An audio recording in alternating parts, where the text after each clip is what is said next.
2 साल 6 महीने और 24 इनिंग्स हो चुकी हैं टेस्ट क्रिकेट में कि हम लोगों ने बाबर आजम के बल्ले से कोई भी सेंचुरी नहीं देखी है।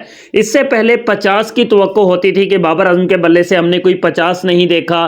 15 इनिंग्स हो गई हैं, 16 हो गई हैं, 17 हो गई हैं और 18 हो गई हैं और उसके बाद आखिरकार बाबर आजम के बल्ले से जो है वो 50 की लाइन लग गई और हमने 3 इनिंग्स में 3 50 जो है वो बाबर आजम के बल्ले से देख लिए। और अब हम ये एक्सपेक्टेशंस लगा के बैठे हैं कि बाबर आजम जो है उनके बल्ले से हम लोग सेंचुरी देखेंगे। और इस वेस्ट इंडीज के खिलाफ जो सीरीज थी, इस सीरीज में तो हम लोगों ने बहुत ज्यादा ये तवक्को लगाई थी कि बाबर आजम जो है वो एटलीस्ट 200 जो है वो बनाने में कामयाब हो जाएंगे। लेकिन सबसे पहली बात तो ये है कि स्पिनिंग ट्रैक बनाने के बाद जहां पर वेस्ट इंडीज की टीम मुश्किलात से दो चार है, वहीं पर हमारे अपने पाकिस्तान के बल्लेबाज भी काफी ज्यादा मुश्किलात से दो चार है। और उन्हीं मुश्किलात से दो चार बल्लेबाजों में बाबर आजम का नाम भी आता है कि जो पहली इनिंग्स में 8 रन और दूसरी इनिंग्स में 5 रन बनाने के बाद पवेलियन वापस लौट गए हैं। और पिछली इनिंग्स में वो फास्ट बॉलर का शिकार हुए थे और इस इनिंग्स में वो स्पिनर के हाथों जो है एलबीडब्ल्यू आउट हो गए हैं। और इस तरह से बाबर आजम दोनों इनिंग्स में 13 रन बनाने में कामयाब हुए हैं। 8 और 5 13।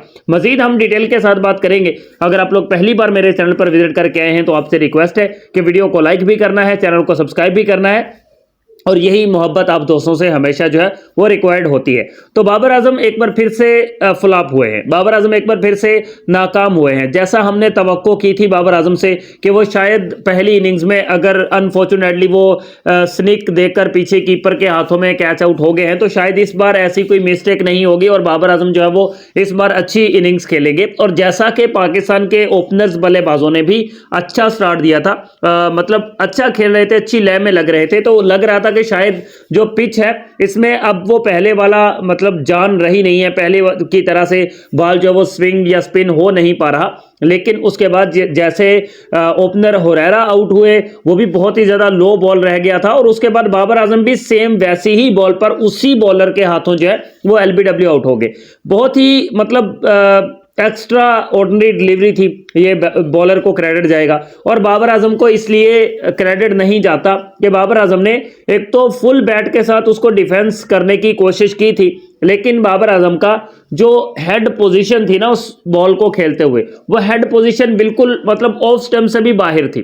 तो इसलिए बाबर आजम उस बॉल को सही से पिक नहीं कर पाए कि ये बॉल आ कहां से रहा है और किस तरफ को ये जाएगा।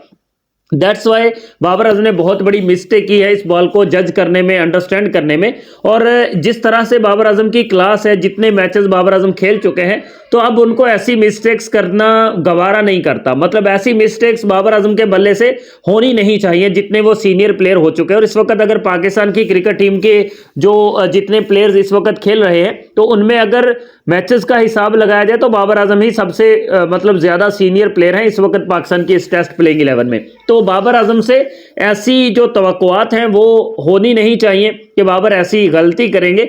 लेकिन पहला टेस्ट मैच इसलिए फिनिश हो गया है कि दोनों इनिंग्स में बाबर आजम जब वो आउट हो गए और अब जितने भी बाबर आजम के फैंस हैं उनके लिए तो ये टेस्ट मैच फिनिश हो गया है। अब उनके लिए तो सीधी सीधी बात है कि भाई पाकिस्तान हारा या जीता, बस उनको इस बात से लेना देना है। उनको इस बात से कोई लेना देना नहीं है कि किसने क्या किया, पाकिस्तान ने कैसे जीता, कैसे हारा, उनको इस बात से कोई लेना देना नहीं है। उनका लेना देना था बाबर आजम तक। और बाबर आजम जो है पहली इनिंग्स में 8, दूसरी इनिंग्स में 5, टोटल 13 रन बनाकर पवेलियन वापस जो है वो लौट चुके हैं।